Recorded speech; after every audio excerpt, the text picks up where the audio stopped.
So Mia is a 16-year-old and she is a songwriter. She also has a problem with self-harm.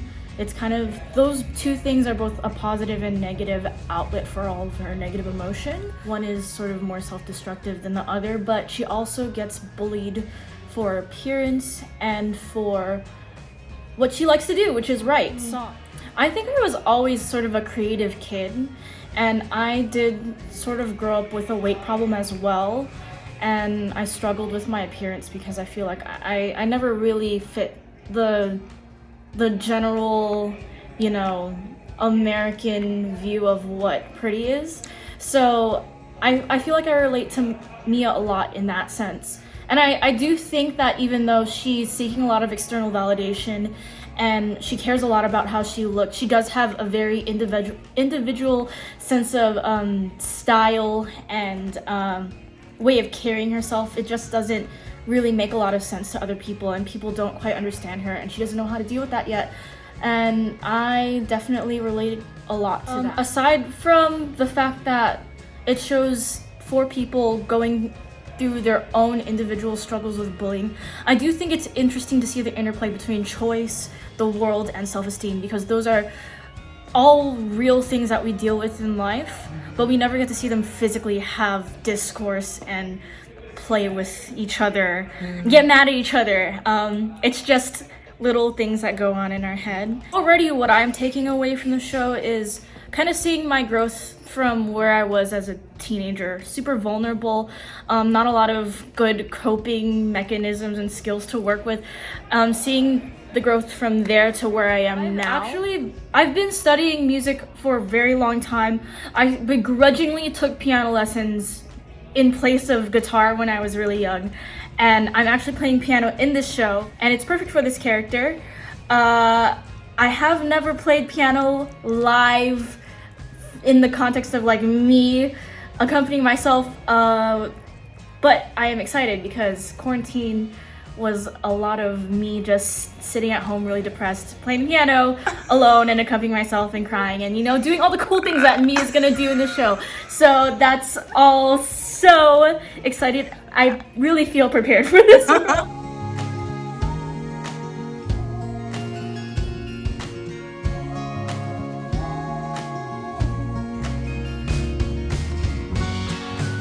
My name's Kevin O'Connor. I am playing the world, which is kind of a weighty thing, right? It's a big thing. Yeah, huge thing. But in the concept of the show, I'm kind of a figment of your imagination, essentially. How about you? I'm Anderson. I'm playing the character of Choice, which is your sense of right and wrong, your conscience, the little Jiminy Cricket that whispers in your ear what to do and what not to do. And he's in a part of everybody, really, because everyone has a conscience. Everyone has something inside their head that's telling them, this is good, this is bad. And I am that personified in the show. The world is your impression of the outside world's impression of you, if that makes sense. Yeah, you're every troll on Facebook. You're every person's boss who treats people like crap. You're every person who bullied someone. You're just all of that encompassed into one negative energy. Yes, I feel like. And also positive energies too. Sometimes, but in this play, we explore the for your own negative favor. aspect. Yeah. It's easy there, Choice. Easy. I feel like bullying is a fairly universal thing. I'm a psychologist, but I'm pretty sure bullies were bullied at some point, or they patterned behavior off of a parent, an older sibling, something. So it touches everybody in a very negative way. I think like the play kind of illustrates a way in your own mind that you potentially could get around that. Take a little power, take some power back, and realize that the world isn't as bad as you think it is. At times. Yeah, well said. I think it's just, bullying is a huge thing, especially now with the internet being as popular as it is. And I think bullying is not a topic that's talked about in a medium such as theater so much. You see it a lot on TV with like 13 Reasons Why and other shows, and you see videos on Facebook and Instagram all the time of,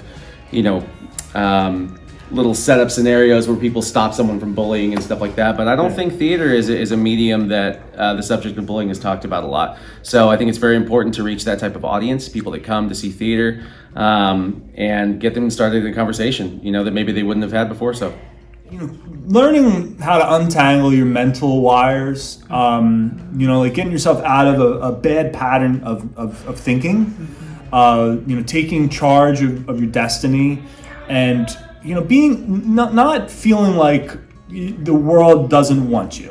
Like the world does want you. It's the world that you're hearing in the play is the inside of you telling you that the world doesn't want you. And everyone hears that. Everyone has the inner naysayer. Yeah. So hopefully you just learn that you got your choice. There. That'll you have the ability to choose. What to do with your life. You have power over yourself. Yeah, I like that. Thank you again. Well, I honestly hope people take away from it that everyone has their own problems. Everyone has their own issues that they're dealing with. Everyone has something that's going on in their life that you personally may not understand. So I came up. I luckily we came of age after social media really took hold. We were college age, 20-year-olds when Facebook basically really came out. Yeah. So I can only imagine with, an infinite number of avenues for people to still engage with you outside of school. There could be an inescapable feeling of suffering. I know if I had a bad day in school growing up, I'd go home and you could turn on the TV or play some video games, and the video games wouldn't involve anybody else. I had no way to play video games with anyone else unless they came over.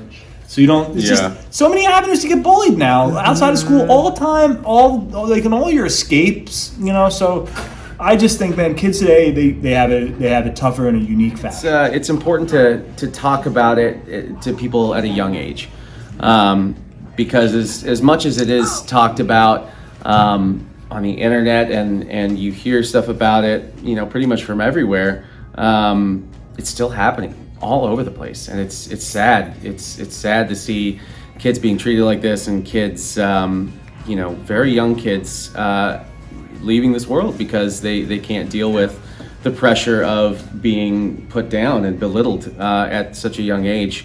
So I think it's important to what I will take away from it is that you really, at least when I have kids, is to really talk to them early.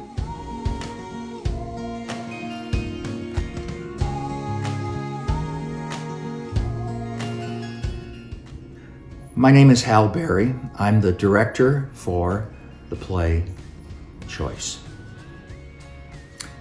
I've told this story many times. After the tragedy at Columbine, I was moved internally to ask the question, why are we beginning to see so much violence in our high schools? A lot of these incidences started with bullying. Both the victim and the perpetrator began to think, since I was doing theater, could I find something on bullying? And I did look, and there are plays on bullying. Get a preview script and I would read it, and it just didn't fit for what I was looking for.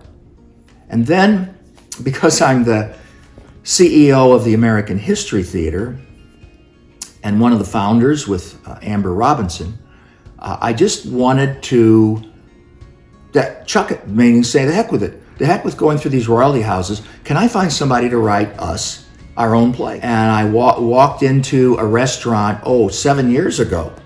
I walked into an Italian restaurant, maybe only about a half a mile from my house. And I didn't want to sit at a regular table by myself. So I went to the bar and sat there with their sports televisions. And the lady behind the bar, her name was Alli Mayville. She was in creative writing. And I finally had the nerve to ask her, would she be willing to write a play for me? And I explained what I wanted. I wanted something on bullying, but I was not happy with just having scenes of testimonials of individuals who had been victims. I wanted something fresh, different. And we worked with her professors. She had an internship with the American History Theater to begin to work on this. And so that's how it started. What is my vision? That individuals can sit and see that if they think internally, now Alli would say if they sort of go to the mirror and really analyze, that there are ways in which we can maybe make changes in our lives that doesn't permit the bombardment as heavy as it is. Because I don't think any of us are immune from being influenced by the bombardment of news. And if people would just think of this, there really isn't enough news for 24-hour news, but yet we've got 24-hour news, which means what? It means they keep on the same stories over and over, one day, a week, a month, my God, maybe even a year. And so it begins to influence us. That's my vision, that people take it home and say, look, I think I understand this a little better. Yeah. I could not have done this without Alli Mayville. The play is exactly what I wanted.